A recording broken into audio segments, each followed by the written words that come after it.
It's been a while since I've put up with the torn CV boot in the xtrail, so today I decided we're going to do something about it. This video is going to be a bit different. I will take the vehicle to my good mate Tom from Tyre Mechanical, who's a qualified mechanic. Tom's going to show us how to replace the whole shaft, which is my preferred way of doing it because it saves so much time rather than just replacing the boot, which Tom will mention to you later on the video. This video is general in nature, which means that you can apply this instructional video on other vehicles with independent suspension as well. The other thing I'm going to get Tom to do is put my all-terrain tires back onto the xtrail because I plan to do some full driving videos in the near future. So let's hit the road and head over to Tom.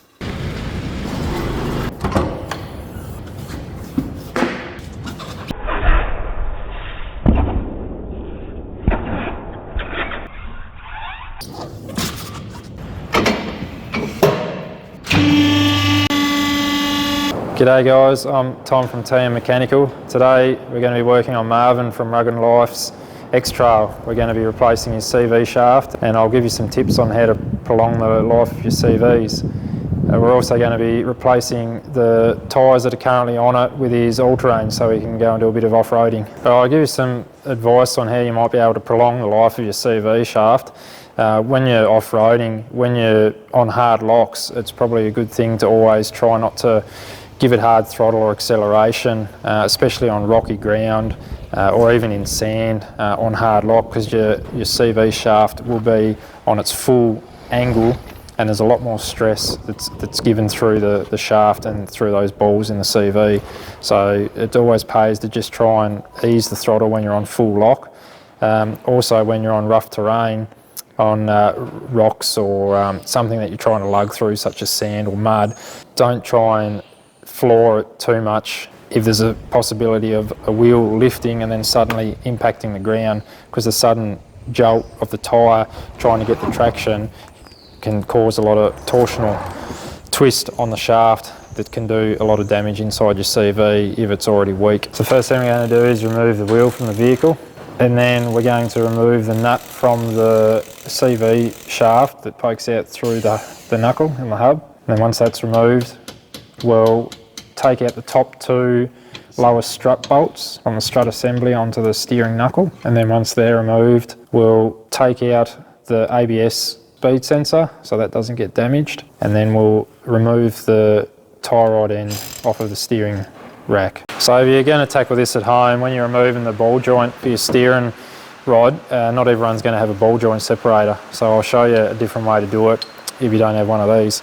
So the trick is, if you've got a good hammer, you want to give them a hit on the side here a couple of times and wind your nut back on so you don't damage your thread, because you need to hit on the bottom of that. So if it goes to plan, you normally just a couple of hits and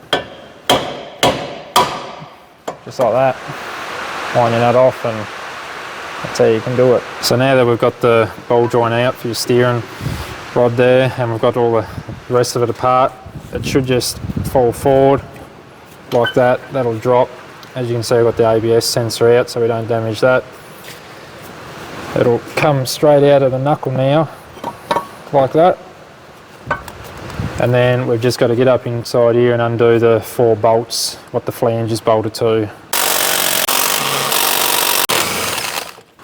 So once we've removed the old shaft, we'll install the new one and we'll put the bolts back in to the flange onto the transmission and bolt it all back up.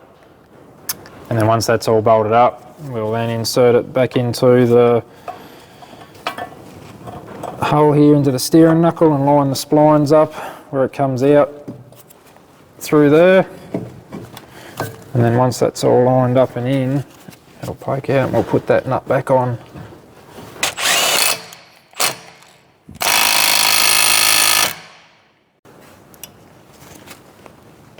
So the advantage of replacing the whole shaft, which is the method I prefer to do, is it saves a lot of time. There's a lot of time mucking around, pulling it all out, take the boot off, wash it all down, re-grease it, put the new boot on, put the clamps on. It just takes a lot more time and effort in doing that way. Plus also some CVs you'll need a special tool to spread the boot to be able to fit it over the axle shaft and the knuckle assembly. So if you don't have one of those tools, it's virtually near impossible. So once we've got all this in, we'll put these bolts into the lower strut there. With Marvin's xtrail, it's got an adjustable camber bolt on top, which you rotate to adjust your camber of your wheel to suit this 35mm lift kit that he's got installed. So I just marked it as it came out, so it goes back in roughly the same, but it always pays if you pull them all apart and you've got some good tyres on it that you get a wheel alignment done at the same time after you've put it all back together. So I just put this steering rod back on, ball joint, just wind that nut back up on, and then everything's in place now. We'll just go along and tighten everything up.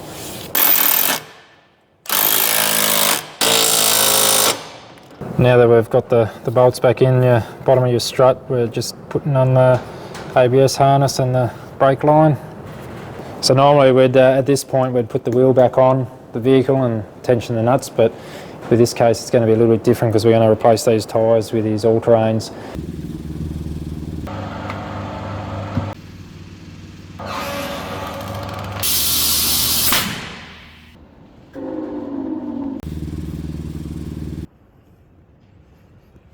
And just like that, we're all done.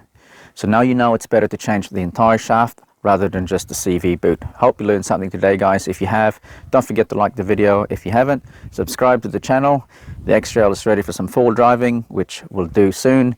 And if you're into the homestead thing, there's a lot going on at the homestead. I've been pretty busy, so there's definitely more videos coming up soon. Thanks for watching. I'll see you in the next one.